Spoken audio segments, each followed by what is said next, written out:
A lot happened over July 4th weekend. We have finally come to the conclusion of the Miles Bridges free agency offseason. We'll even sprinkle just a little bit of Summer League into today's episode and discuss Charles Lee's coaching on Locked On Hornets and this. Yeah, nothing was getting on that shirt. No barbecue sauce on my shirt, buddy. I was wearing 7 aprons. Good. You are Locked On Hornets, your daily Charlotte Hornets podcast. Part of the Locked On Podcast Network, your team every day. In a minute, cuz we live.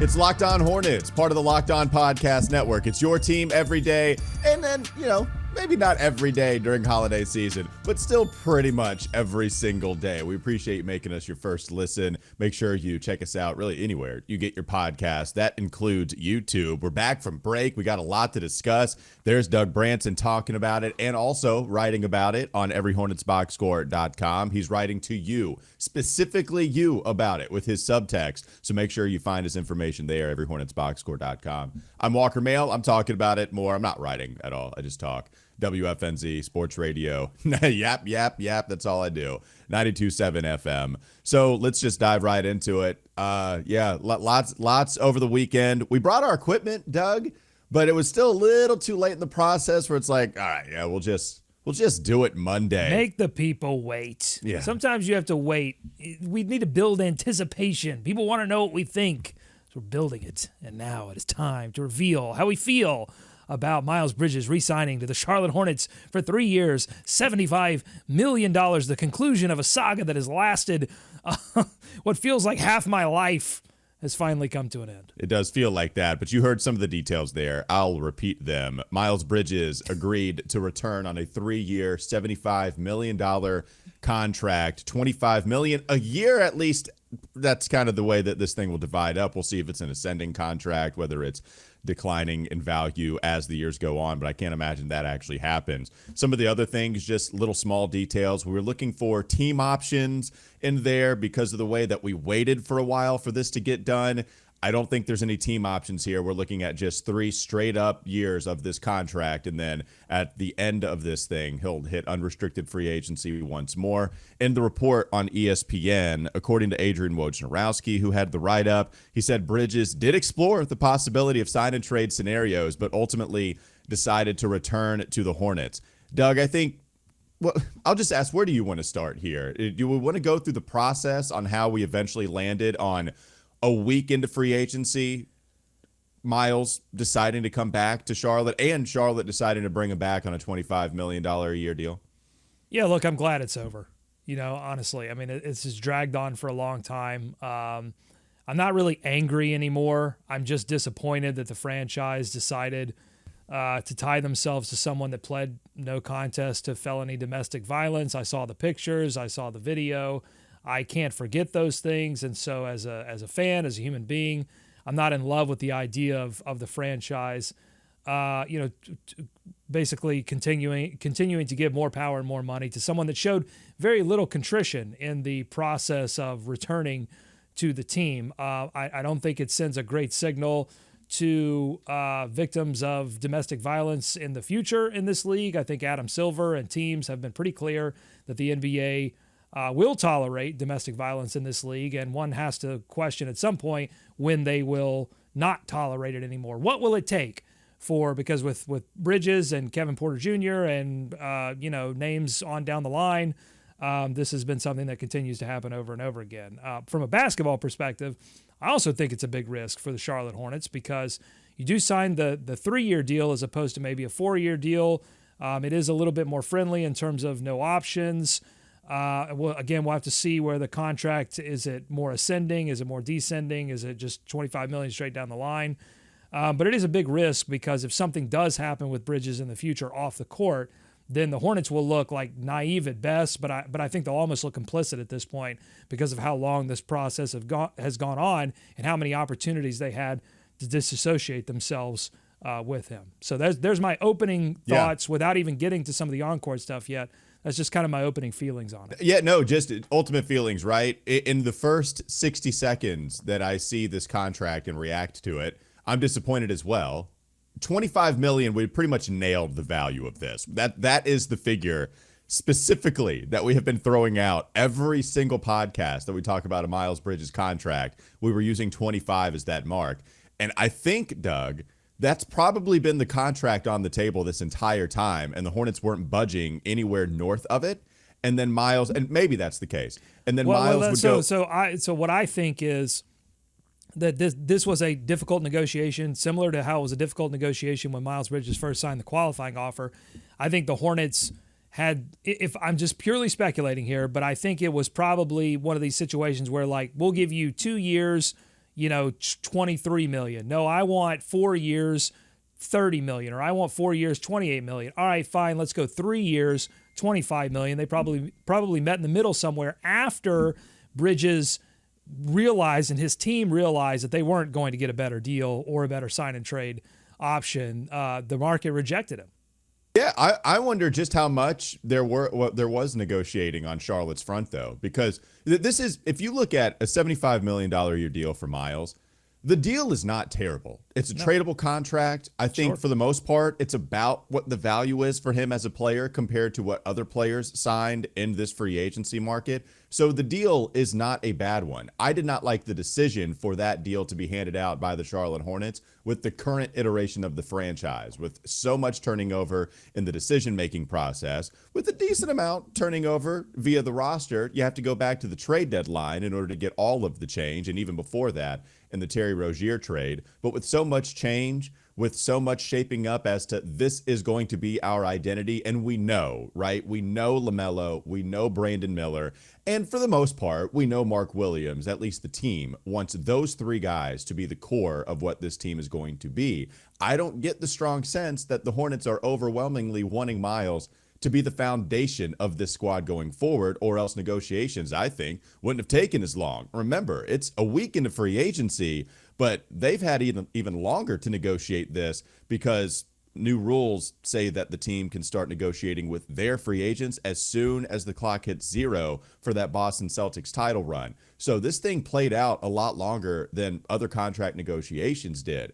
It was not overwhelming for the Hornets to say, please come back, Miles. We would love to have you, which also makes me believe, Doug, something we've discussed quite a bit. There's a real possibility that Miles could be traded at this upcoming trade deadline or doesn't finish the duration of his contract here with the Hornets, whether it's because Miles is a highly sought after guy or whether it's just because the Hornets don't feel like Miles fits their scheme or their situation, whatever he doesn't fit. It might just not be a perfect fit together. So there are plenty of reasons as to think as to why maybe Miles might be traded at this upcoming NBA trade deadline, off season, and just doesn't finish this 3-year contract with the team. Yeah, so if they don't view him as part of the core, which I agree with, I don't think that they view him as like an essential part of the core. I think that is LaMelo, Brandon, and to some extent Mark Williams. So they don't view him that way, then why sign him to a 3-year, $75 million deal? I mean, $25 million as a percentage of your cap is significant. So why would they do it? And I think my answer to that question is he does, at his highest level of play, he does allow you to function better as a team. Mm-hmm. He's a physical player. He's a durable player. He's a talented scorer when he's scoring like he was before the absence, a little less when he was scoring like he was sort of inefficiently and missing a lot of mid-range shots like he was last season. But theoretically, he's a super talented scorer who can get his own shot. And so that does fit. And I think he fits from a hard work sort of attitude that they're looking for. Look how many minutes he played last season. I mean, that guy's not going to say no to much. So that sort of fits with what Lee wants to establish here. So I think this is all about just making your team play better, which, look, if all of this results in LaMelo and Brandon getting playoff experience because you've got more talent on the roster, that's going to be a positive for LaMelo and Brandon. But we talk about risk, and I think there is some risk that you've brought on someone that's going to possibly, take attention away from Brandon, suck up some of the offensive oxygen, and influence his development a little bit. And I think that's where your fit question comes in a possible trade scenario down the line. We have more on Miles Bridges. Let's get to it. Coming up next on the Locked On Hornets podcast. Don't go to sleep on the Hornets just yet. I want to discuss the asset retention angle because that's maybe another reason as to why they bring back Miles Bridges $25 million a year. We can discuss his fit on the court a little more so with some of the other guys that they have. Tajon Salon, what does that mean for him? Because there was some conversation about the fit with those two together on the roster. We got a lot to get to. Still to come up, LOH.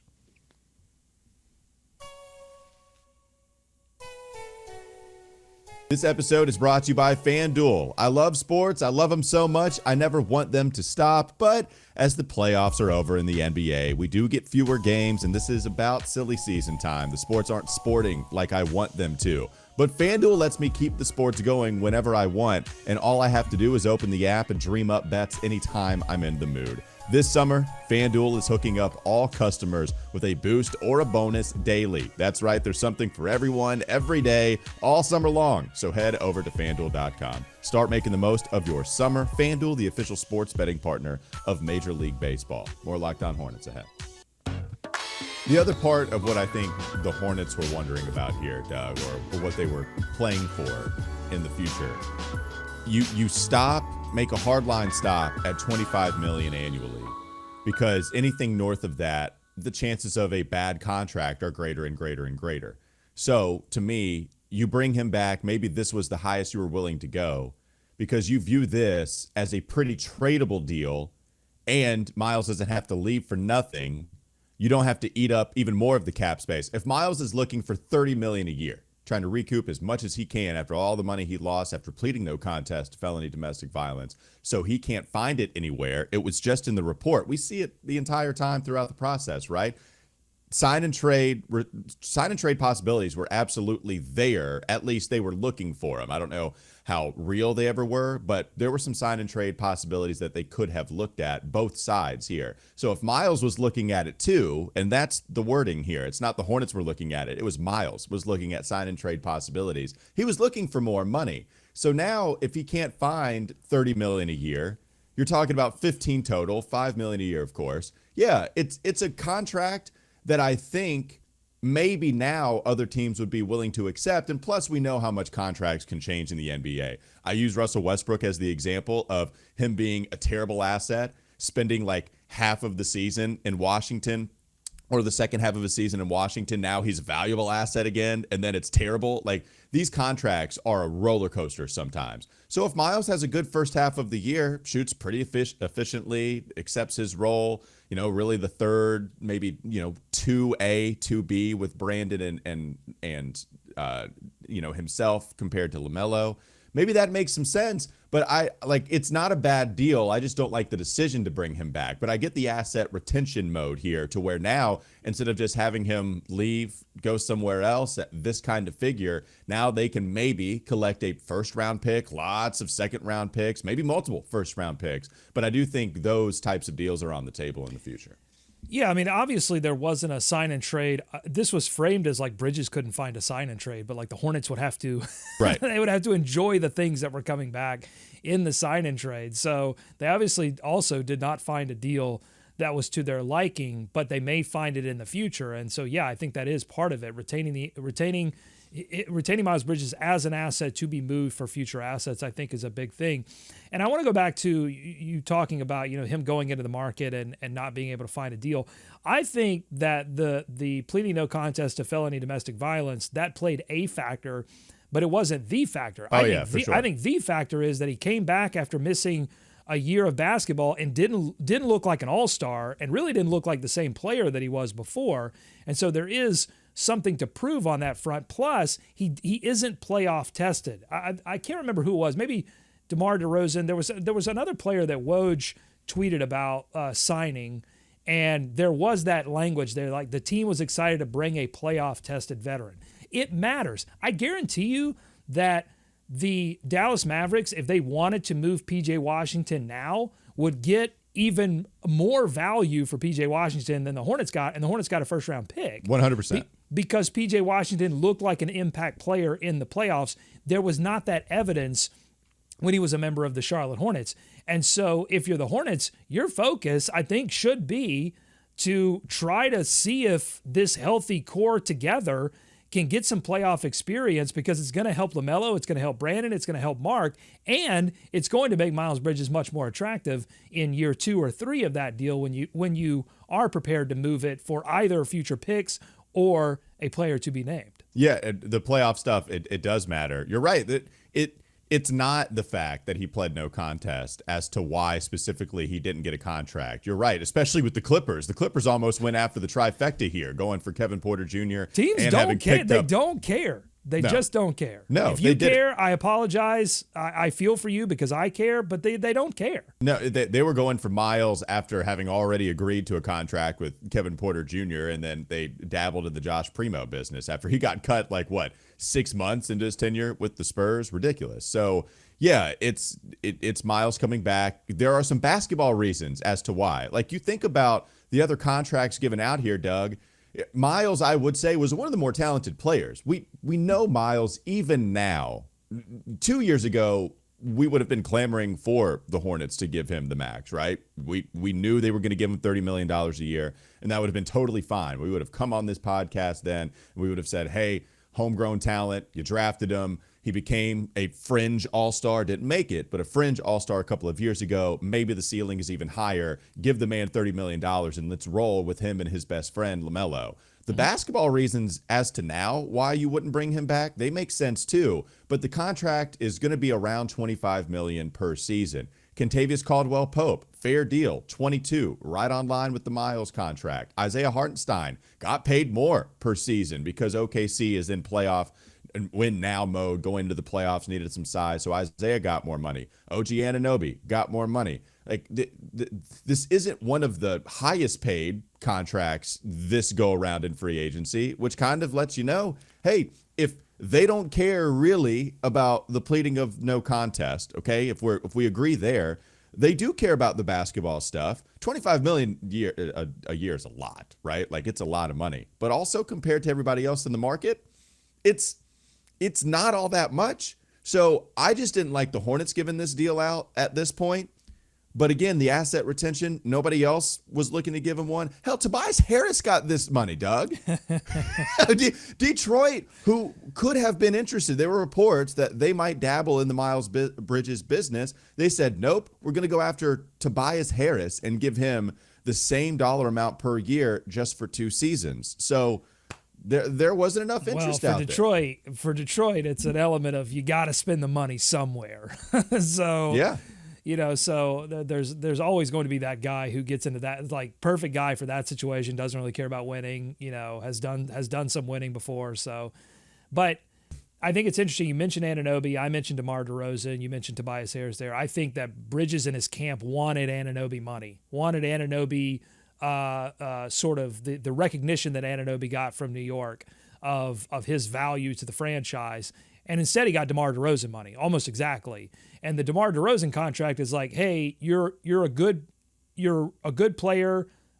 We don't know if you're like a really, really good player anymore. And there's some questions about like your value in the playoffs. So here's a contract that is, equitable to that. And so I think that's a little bit of the factor here for Miles Bridges too. So yeah, I mean, for Charlotte, look, there's a universe in which, he did last year come back and play at an all-star level, and he lifted the Hornets, way higher than they had any business of being. Maybe LaMelo stays healthy, and Bridges does look super attractive in the marketplace. And I think in that universe, Miles just says, Charlotte, see ya. I'm going to go play for LA or whatever. I honestly don't believe he has true like allegiance to the city. And so like, in that mindset, I think Charlotte was smart to say, look, we have a little bit of and very cynically smart, let me just say that, but smart to say, look, we have an angle here to keep an asset and then turn that into something else in the future, and it makes our team functionally better. Let's pursue that at the right price. I think it was, look, Jeff Peterson, it continues to look like the savvy operator that we've always wanted here as general manager. I don't think this deal does anything to change that idea. No, you're right. I also don't know if it enhances it, but we still stay pretty neutral, right? Like if you would have had a team option in the 3rd season, it wasn't 25, maybe it was a little bit below that. I think there would have been, okay, Jeff Peterson somehow got it done even more so. It's in the pretty neutral area of this was the mark we kept going with every single Miles Bridges pod we did. We mentioned 25 per season.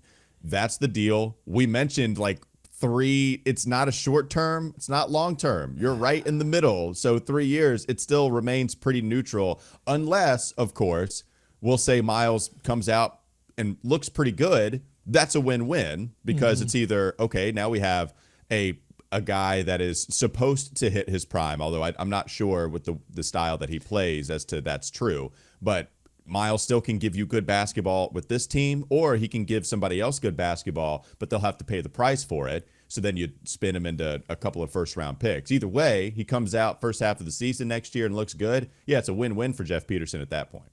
Well, so I'll push back a little bit and say I think this does enhance it because you've got to get the deal done. And this is what I said over and over during the Mitch Kupchak era. They could not get the deal done. Miles signed the qualifying offer. They couldn't get the deal done. Now, you want to get the deal done in a way because look, there is another universe. We're just really multiversing right now all over the place.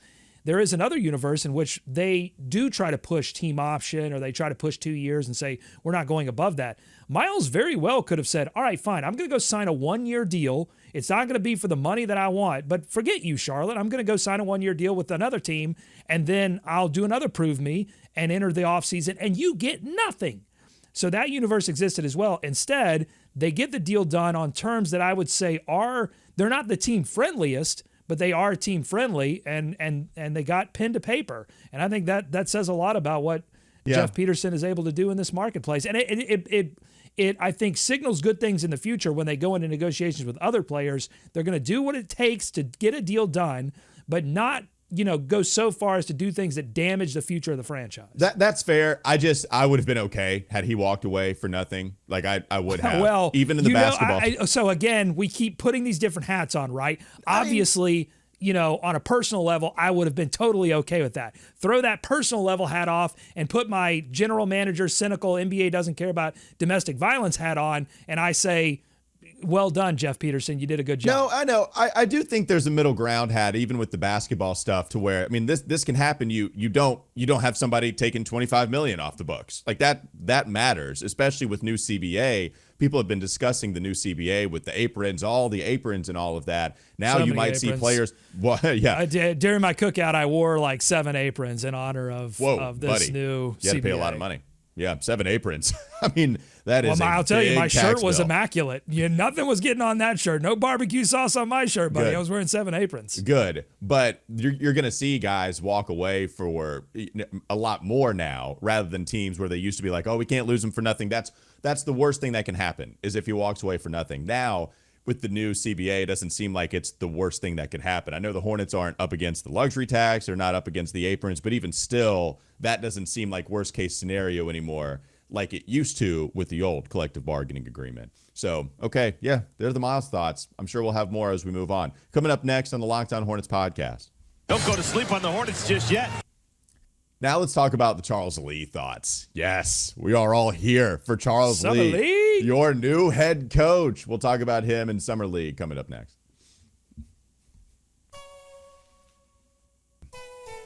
This episode is brought to you by BetterHelp. Comparison is the thief of joy, and it's easy to envy other people's lives. It might look like they have it all together on their Instagram, Facebook, social media, what have you, but in reality, they probably don't.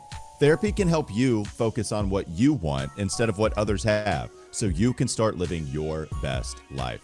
If you are thinking of starting therapy, give BetterHelp a try. It's entirely online, designed to be convenient, flexible, and suited to your schedule. Just fill out a brief questionnaire to get matched with a licensed therapist, and then you can switch therapists anytime for no additional charge. Stop comparing and start focusing with BetterHelp. Visit BetterHelp.com/LockedOnNBA today to get 10% off your first month. That's BetterHelp, H-E-L-P, BetterHelp.com/LockedOnNBA. One more segment to go. Locked On Hornets.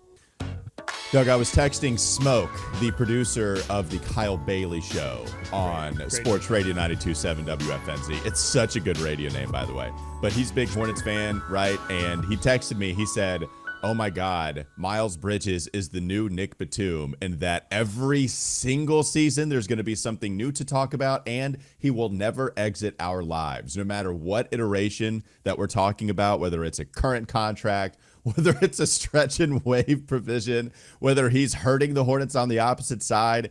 We will never, ever stop talking about this person. And now it feels like Miles Bridges has taken the Nick Batum baton in having to talk about him constantly. Well, and will we talk about the money to production aspect of it? Because that's what's interesting when you sign a guy like Miles to $25 million, and you have a player on your roster in Brandon Miller, who Steve Clifford last year said was your, without LaMelo, was your best offensive weapon.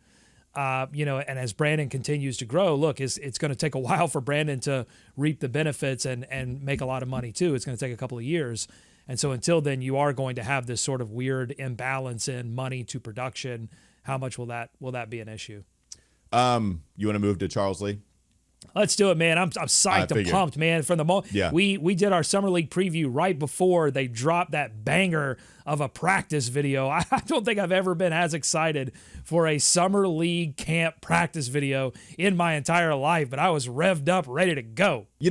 Shout out to the Hornets media team for actually showing specific clips of teaching moments here. What a concept. It was really cool to see Charles Lee actually coaching Brandon Miller. It wasn't just some puff piece. It was Brandon. Yes.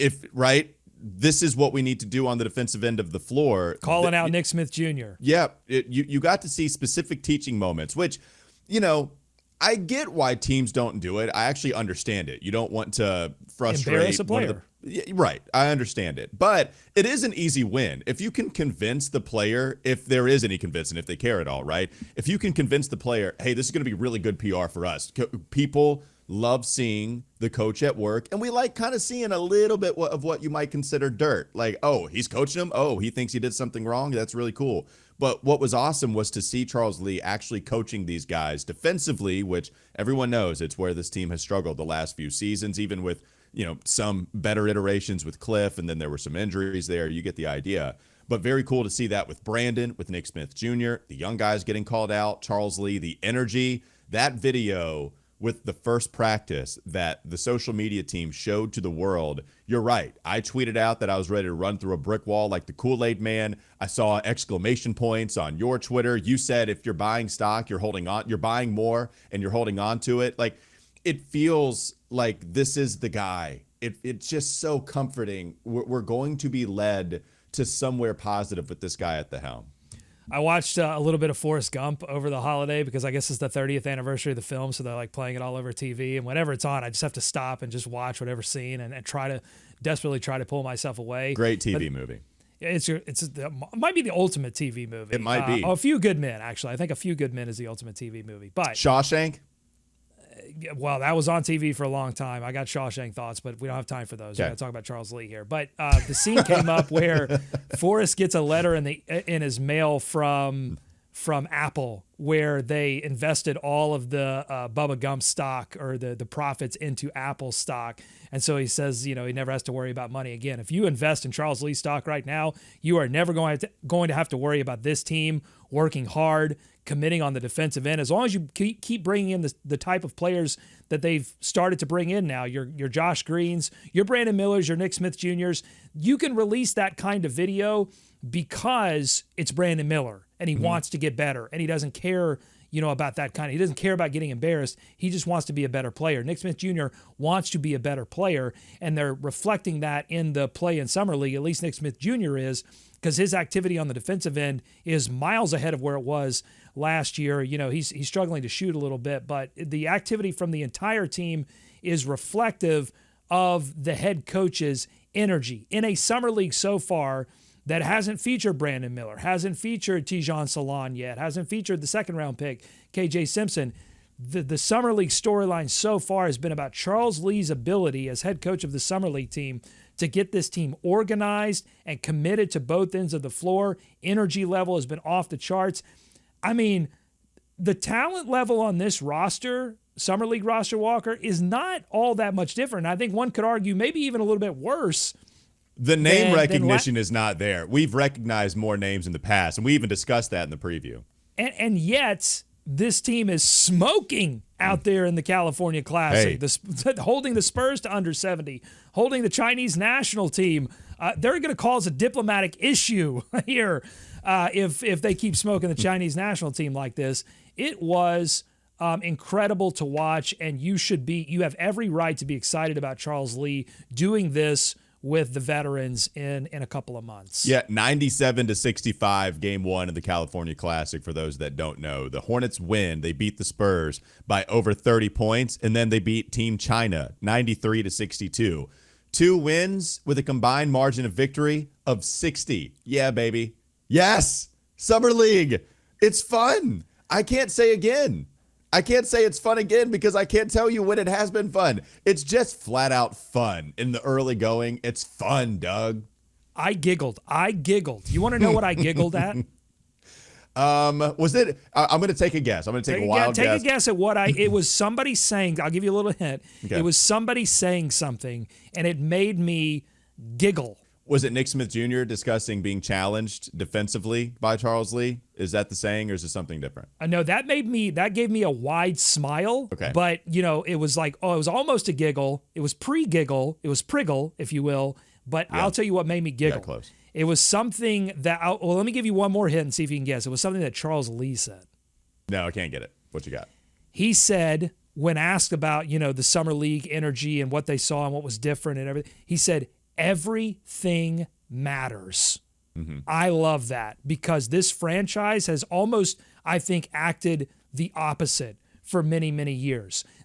When you looked at Summer League teams of past, you went, why don't they have a point guard? Where are the guys that play defense? What is happening? Why won't they go out and get a third center? They told me they wanted to make the playoffs. Playoff teams usually have depth at center and point guard. Where's the backup point guard? Everything matters. I love that. If that is we also heard Hornets DNA, and I love that too. Forget culture, folks. We're not talking about culture. These are men of science. Sure. They're out there splicing DNA, changing it, making the defense crisper. I love it. And that's my whole thing. Everything matters. Use every available tool if you're the front office. And if you're the coaching staff, you are telling this squad every possession matters, every defensive possession matters just as much as every offensive possession. I love the attitude. I love the mentality. I love the DNA. I'm so hype. And and summer is the time for hype. That's what I say. The silly season, baby. Summer is a time for being irrational. And I'm irrationally happy right now. Give them the Summer League phrase you came up with. You have so many, I actually wonder if you forgot what your saying is. But what is it, I was trying to remember it, yes. I know. Remember? You have so many. No, I remember this because it's to me, it's one of your best ones. Summer League is for feelings. That's right. Summer's for feelings. That's Summer right. Yes. Summer League, it's for feelings. And Summer's for feelings, and then training camp and regular season, that's for, let's get rational, let's get real about who's playing and who's not. But summer is absolutely for feelings. And I think I'm feeling the best that I felt in a number of summers. I can't remember. I can't remember the last time I looked at a summer league and went.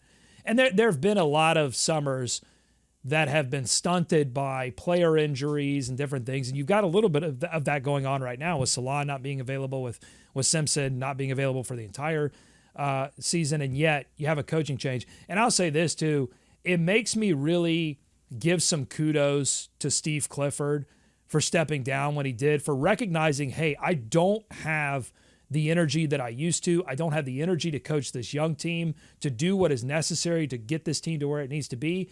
And that allowed this franchise to go out and get Charles Lee, who obviously, and the players are responding. Like you hear Nick Smith Jr. talk about being challenged, but you also hear him say words like energy. Like these players can feel the energy in these practices. It's at a different level, and it's going to mean great things when he applies this to the veterans. I think that's the biggest difference. Leaky Black also said something about the energy from Charles Lee, and this is the last thing I guess we can finish with.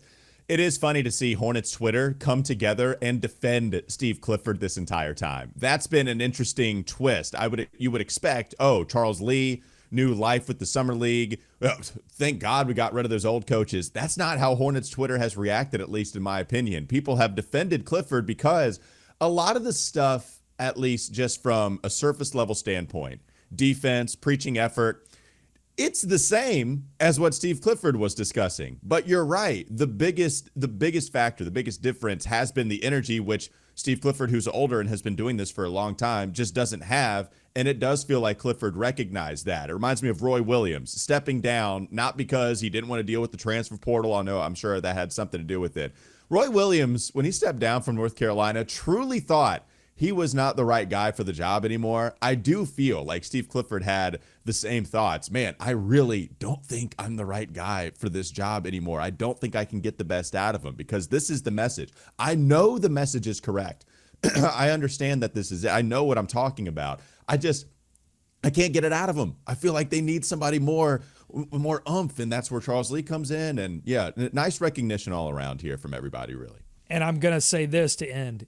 It's a combination, and it's a convergence of getting Coach Lee and also giving him players. He is going to love Josh Green, and Josh Green is going to love being coached by Charles Lee. There is a convergence here of finding the right guys, finally giving the head coach the ingredients that complement what the head coach wants to execute. I think the biggest crime in Charlotte Hornets history is that Clifford coached all these years and coached his bleep off, and this franchise never did him the service of giving him the kind of guys he needed, except for one season, 2015-16. They finally gave him the guys, and then they let all of those guys go. It's a crime. It's criminal. Yeah. People should be put in jail.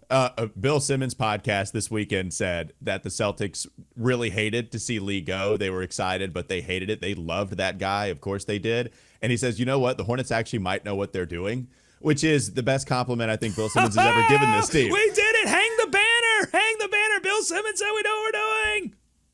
It's a beautiful day here in Charlotte Hornets land. That'll do it for Locked On Hornets. Thanks for making us your first listen. We're free and available anywhere you get your pods. Subscribe, like, whatever you do with the videos, do all that stuff on YouTube, and then catch us anywhere you get your pods. Also go to everyhornetsboxscore.com. Doug Branson is the curator of that website. I'm Walker Mail. Listen to me on Sports Radio 92.7 WFNZ every weekday from 12 to 3 p.m. Have a great rest of your day. We'll be back with you tomorrow.